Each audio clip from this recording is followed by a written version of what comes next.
Hello YouTube. I hope that all of you are doing very well. Thank you for joining me today. Your time is greatly appreciated.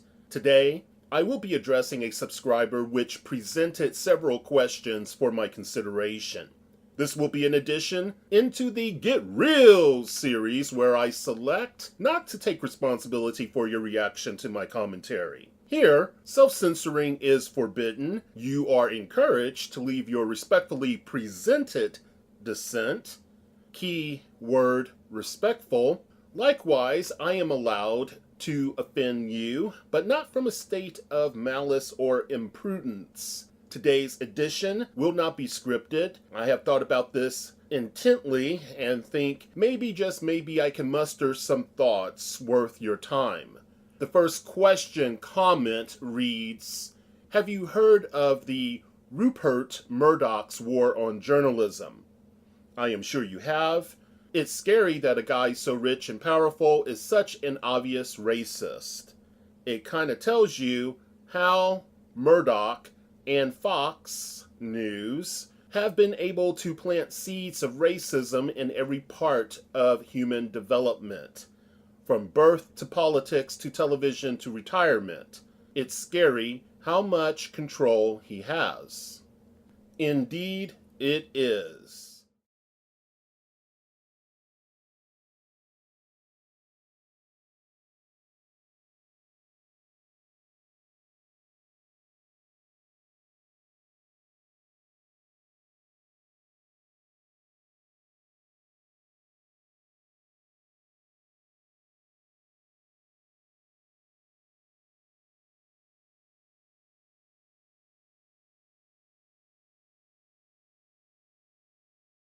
Today we're joined in the studio by Counterpunch editor and columnist for The Nation magazine, Alexander Cockburn, who also just returned from London.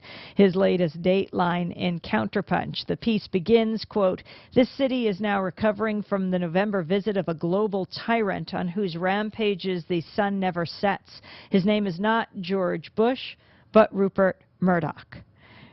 Welcome to Democracy Now!, Alexander Cockburn. Hi, Amy. How are you? Good. So talk a little more about Rupert Murdoch and his trip.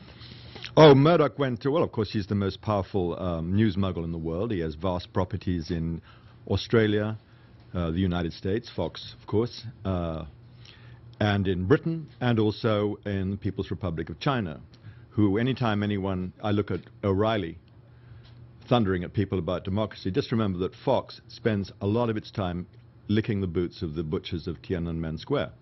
That's what they do. And Murdoch was in London to briefly announce, he was there to squash a revolt by stockholders in one of his companies who said that their interests weren't being attended to. And also to announce that in the next election, he might support the Conservatives rather than the Blair government. And then he made an amazing statement. He said, he uses the royal we quite a lot. We don't like the possible threat to our sovereignty by the provisions of the European Union. And The Guardian pointed out that this is rather odd use of we, since Murdoch has adopted American citizenship quite a while ago, actually in the interest of commercial gain, as The Guardian pointed out. He's a world citizen. He's a world pirate, of course, and a complete monster. Can you talk more about his relationship with China? Yeah, because he has a satellite service there, and he had got the satellite service by licking the boots of the Chinese leadership.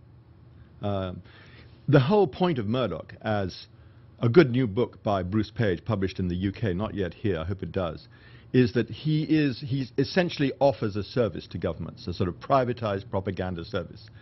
And he says, if you give me regulatory relief, if you give me monopolies, as Thatcher has done, as Reagan did, as Bush is doing, as these governments, I will propagandize in favor of your party. He has absolutely no beliefs, except, of course, consummate greed in the bottom line. And he's a very conservative guy, but he's completely cynical in the way that he allocates favor. In Britain, he says now, I'm going to go and support the Tories in the next election unless he gets provisions. And The Guardian said, and it's absolutely true, and Bruce says so in his book, that you're not looking at someone providing information on, even in the way that, let's say, other news pirates do. His is strictly a quid pro quo operation. for gain. That's the Murdoch game. He's a very dangerous guy, one of the most dangerous people in the world. But certainly here in the United States, the growth of the Fox network is extremely political and ideological. Oh, yeah, totally. And then, he's now... And he was willing to lose a tremendous amount of money, like he does on the New York Post, just to put forward that line. Yes, absolutely. It is a propaganda operation, but a propaganda operation always geared to getting these concessions and these handouts from government.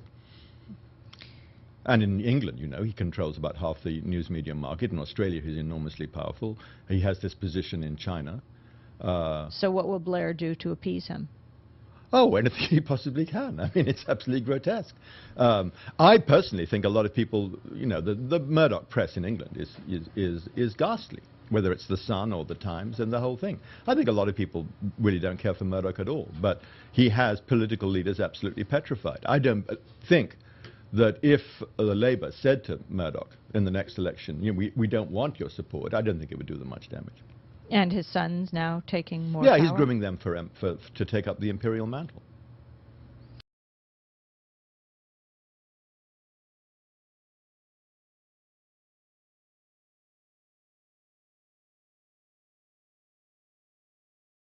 Let me say this first. Whenever a person of wealth, power, and influence is tainted with various belief systems, especially one based on superiority or economic strategies, which racism includes both in scope, depending on if you are assessing it from an individual or a group dynamic. Well, whenever this happens, indeed, it is a tragedy, yet believers in the New York Post or Fox News are attracted to the rag or televised drama or dogma because it fortifies their existing worldview. I am not stating it does not influence people to see things in a slanted or partial way who may be naive about the world. Surely it does. Those who are involved in the game, those who make the rules, so to speak, that take us closer and closer to singularity as they achieve their world domination. Well, they must do several things in order to be successful. They must imprison the human mind with rigid beliefs. This brings a fundamental limited sense of reality. Once they have cemented this within the general concept of the collective human consciousness, then you just need to add friction, and control becomes rather easy as long as you are fully managing all sides of the war. Fear, isolation, and indoctrination allows isms to survive and thrive throughout human development. Supposed journalistic efforts is an outstanding road to use in achieving such division, such divide and conquer. So now I travel back to the statement question where you ask, had I heard of Rupert Murdoch's war on journalism? No, I have not. I am assuming you are speaking of something other than Robert Greenwald's outfoxed Rupert Murdoch's war on journalism. Let's consider the environment of this war on journalism. Before we attend to the nuts and bolts, do we seriously consider the toll of a 24-hour competition and the chase for demographics and ratings it generates? I hope you do not read into that question and envision me as an apologist for fictitious journalists. This challenge escalates if one is not steadfast within their moral convictions to withstand the demands of the marketplace. Yet, I can see the non-initiated journalists setting themselves up for disappointment by romanticizing the profession, by thinking they will encounter more absolutes than conditionals. This, no doubt, will make it easy to fall for the influence of political rancor and the failure to reject inappropriate conscious intersubjective settings of standards. Another gauntlet which ties firmly to integrity, is lack of neutrality. The remaining real journalists, quote unquote, under a corporate misdirection, are often encouraged to speak down to people. Some justify this out of necessity. You see, it is not uncommon that one is advised not to surpass the reported average American aptitude. However, if this is honored, we can reason it will provide the public with simplistic narratives, where qualification and nuance is extracted or diluted, if even acknowledged. There is always going to be those who think if language is not managed, we could quickly be suffocated by pedantic diction. Heck, their academic competence may even restrain one's communicative effectiveness by insisting on an Anglophilic verbiage. If this is not enough, then the newsroom has to be committed, if fairness is still a supposed journalistic principle, to have people who can attend to numerical targets of interest. So, this obviously demands the newsroom resemble the culture at large, along with being qualified. Compound this with an upcoming generation that does not appreciate the importance of freedom of speech and the press.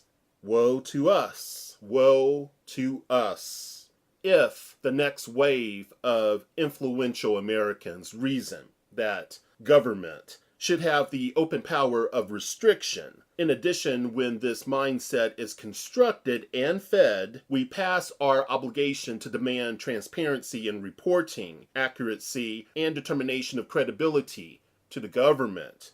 Why would anyone trust a governing body as presented today within America to scrutinize objectivity, fact, truth, or conceptual boundaries?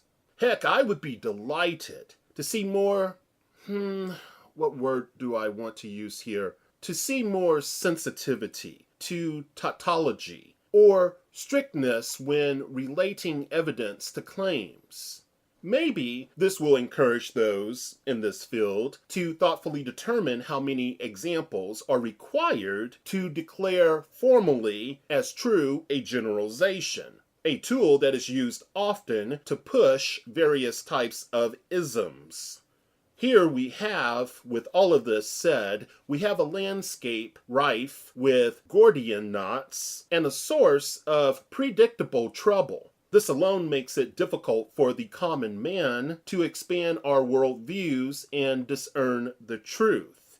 Heck, it even makes it difficult for those who are not quote-unquote common when their attention and allocation of their time is restricted to a particular endeavor, where they do not have the additional energy to give to such pursuits. One second here, let me have a little bit more coffee. Now, I know I shouldn't be drinking this. I am increasing my water intake. Anyway, Murdoch's actions, poison influence, use of deception, and intimidation makes it obvious to me he has indeed waged war on journalism. I remember being told of the research from Nigel Morris, an independent writer from London, that since David Cameron became the United Kingdom's prime minister, that he met with Murdoch's executives at least 26 times. Now get this, 26 times within a 15-month period. Now that is power. What does this imply regarding his influence on British politics? We won't even travel to the United States and look at the obvious. I think if we just pay attention to Fox News, especially since Obama has come into office, we can easily see how it has influenced the country and how it has pitted people against each other. It is funny how MSNBC, which also does this, it is amusing that they can be scrutinized, especially as it refers to Al Sharpton and his behaviors as being a race baiter, or what I would call a race junkie. But we are willing to ignore the likes of Sean Hannity and Bill O'Reilly. funny how both sides plays us, definitely. But I won't get into that right now. Let's keep on track here.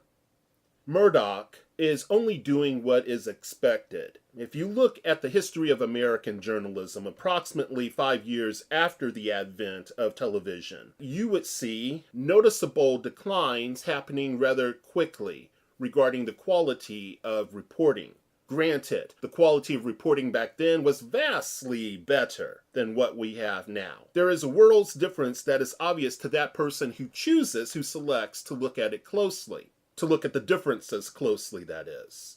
However, there is a noticeable decline and continues to happen to the current day. All of the major media and a growing number from the alternative side is irresponsible, biased, and admirable sensationalist. They have been exaggerating and purposefully misstating the truth for years. Murdoch, however, developed what appears to be a methodology which lends credence to the overly used phrase cultural Marxism. Murdoch and his public relations department, among others, are well aware of the effectiveness of agitprop disinformation. It appears this is nothing new to the human condition, that it is grounded in unethical humans. Look at many on YouTube that speak about cultural, class, political, and race issues. They have incorporated what Rupert Murdoch's war promotes, that would be misinformation and disinformation masquerading as fact to boost viewers and listeners. A growing number are willing to lie regarding vital issues or suppress uncomfortable truths. This is done to provide unqualified support for their agenda, whether that be the promotion of racism or not. Where Murdoch's plan outwardly benefits a diseased state and or corporate interest, those on YouTube benefit according to their agenda. Of course, the greater good here is abandoned to its detriment. Murdoch knows his part, among other things, is to sacrifice the character of the nation upon the world stage, as his organization cloaks the thirst for profits and imperial aims.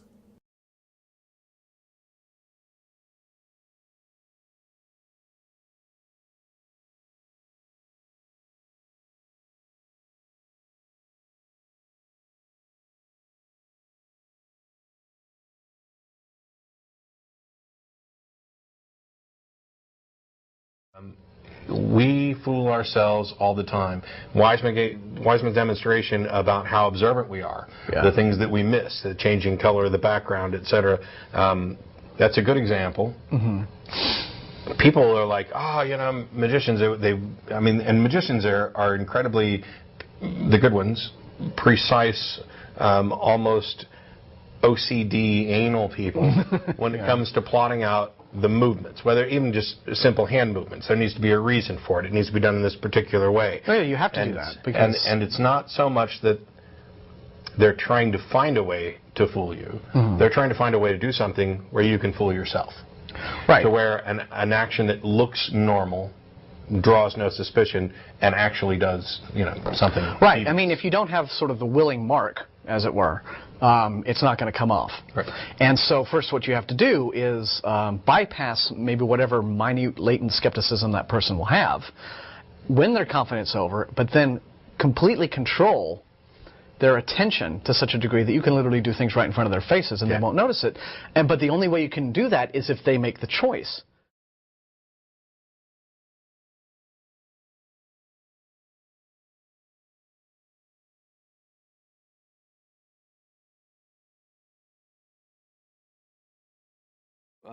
We've arrived at the point that we have the best democracy that money can buy. Okay, Craig, what do you think about that in Washington, D.C.? Arun has a pretty strong opinion. What do you think about it? I've got to take that opinion even stronger. Super PACs are perhaps the most dangerous trend we've seen in the financing of American elections recently. The Supreme Court, 5 justices on the Supreme Court opened up an absolutely disastrous floodgate of unlimited and largely undisclosed money in American elections when they ruled just 2 years ago. This is the anniversary, by the way, of the Citizens United decision, in which 5 justices ruled that corporations are to be treated as people under the U.S. Constitution and therefore can make unlimited expenditures. Now, that's bad enough that we're having this flood of unlimited corporate money flowing into elections, and which is largely going undisclosed. But then, to make it even worse, we've got this new phenomenon called super PACs that are directly and very closely aligned with each of the presidential candidates. These are candidate-specific groups that are receiving unlimited corporate money, unlimited union money, unlimited wealth from individuals, specifically to support a candidate. Either Romney, Gingrich, or Obama is setting up his own. As a result, we're going back to the pre-Watergate era in which the very wealthy get to buy these elections. Sorry you guys are so antithetical to free speech. Money is speech in our society. Money is groceries in society. You can argue that it's not, but try leaving the grocery store with some groceries without money. Money is speech in this country, and I'm sorry you guys are so obtusely offended by all this free speech going on. The reason super PACs exist is because we still have stupid anti-First Amendment campaign finance laws on the books. You want to complain about lobbyists? Lobbyists is one of the few jobs that's actually mentioned in the Constitution. Petition Congress of your grievances. The problem is government is so incredibly huge that it requires so many lobbyists to try to hurt it and beat it back off people's particular industries. If you want to campaign finance reform, reduce the size, scope, and sphere of influence of government, and there won't be any need to bribe all these politicians. Okay, Aruna, what do you think about that? I mean, it's a free speech issue here. I mean, but it gets down to those that have free speech have the money. If you have money, you can have free speech. Well, of course, this is based on the just absurd notion that corporations are people. And as Justice Stevens wrote in his dissent in Citizens United, wait a minute. You know, if corporations are people, why don't we allow them to run for office? Why don't we allow them to vote? You know, I think I would be more honest. Why don't we have President ExxonMobil? I mean, I think a good example of this, if we look at it more broadly in terms of the corrupting influence of money in our society. Ever since Watergate, we recognize that when you have any individual or corporation or any entity that can throw in too much money to a candidate, you can potentially corrupt that candidate. So now that we have, so with the Watergate era, we set up a system of having reasonable limits on how much money can go into politics.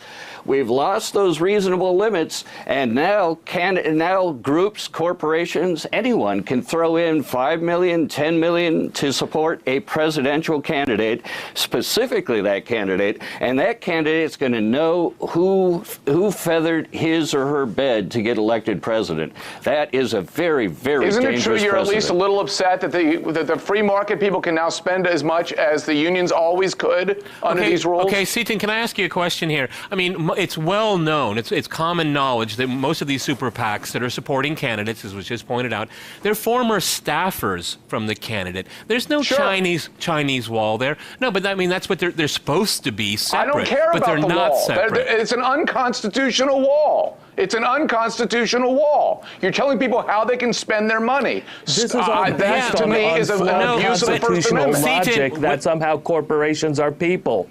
Okay. Excuse me, who forms corporations? People do. They don't lose their rights because they form a business or form a corporation. People drive cars, and by the does way, that unions make cars are corporations. people? Wait a minute, unions are corporations and they can spend any way they want. All right, it's quiet down.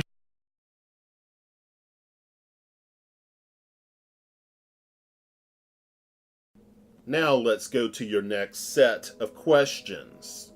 In your opinion, you state, is there ever going to be a political system for the people? My answer, maybe. Your next question, or is this a money game that goes on forever? My answer, no, because it was never about money. It was about power and control. Money is a means to an end. However, this is just the launching pad. Let's jump into this. For years, I have been encouraged to see a political system as an organized economic structure. Its objective is to realize political ideas. This being the case, we must remove the idea of political systems, being moral in function. So, in reality, we do not want to focus on the system, but the ideas that feed it. Only then can they be accepted or rejected. Also, keep in mind that the failure of the system application does not equate to flawed ideas.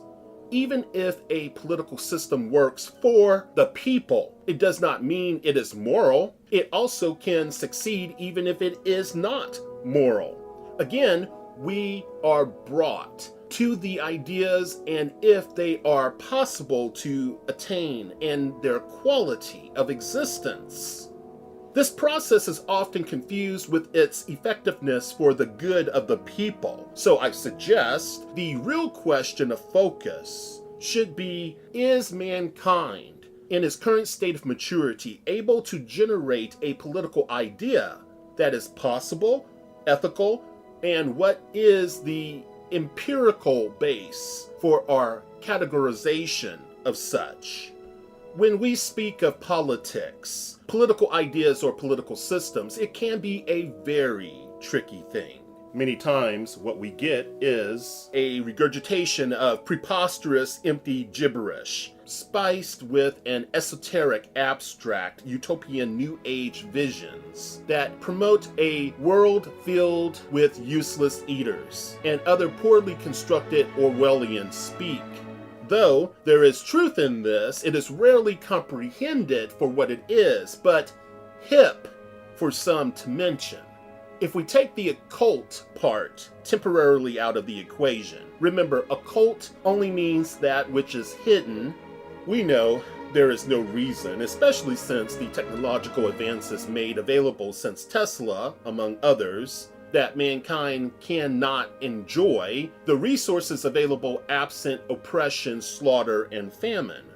Enter stage left. The influences of banking and religion. The influences of banking and religion. I am restricting myself here because there is much more that accompanies this. Now, if you examine these two systems of control, the answer is a resounding no. As long as these two constructs exist, in addition to the non-management of the migrations within the representative branch of government, educational facilities, judicial halls, and media, the management of these sociopaths, psychopaths, well, they will indeed rule. Political systems will never, in my opinion, serve the interest of the people without a paradigm change. Hence, the driving influence behind the political idea. I do not see it being possible without a fundamental replacement of our current operating system. Without that, a country's lobby will continue to advance certain political perspectives that may not be within the interest of the American people. Plans will be allowed to permeate a country's discourse from grammar school through the highest levels of government. If we look deeper into certain political systems and their failings based on poor political ideas and questionable levels of integrity, we find pseudo-environmental summits pleading protection of the lands, its people, air, and water, and we understand, if we are honest, that that is merely theater. Unchecked greed will allow political systems to turn its back as industries are located in the poorest regions to continue the destruction. This may be intensified by various isms, like racism, classism, for example. Yet, some are fooled due to the messiness of regulations, laws, and standards. Even with America's fluid prejudice of historical accounting, it is clear we have a nation dedicated to wealth and power interest since its inception. At this stage of America's development, it appears from my studies and observation, this American experiment is meant to have the same fate as the great mythological phoenix. America appears to have allowed others to build its pyre. It will appear as if it is sacrificing itself as others have manipulated that fate. Then it will be reborn from its ashes under the political ideas purposefully constructed to fail, etc. But it is unlikely its birth will yield a similar creature or something which truly is what it declares to the world to be, but birth something much easier to control. I'm going to leave it here for now, and I hope what I have shared with you is worthy of your time. Thank you for asking these questions of me. It allows me to have an opportunity to refine my ideas and to share with you and receive from all of you information in regards to what I have spoken about today. Please do feel free to utilize the comment section or to generate a video response. Thank you for your time. Be well.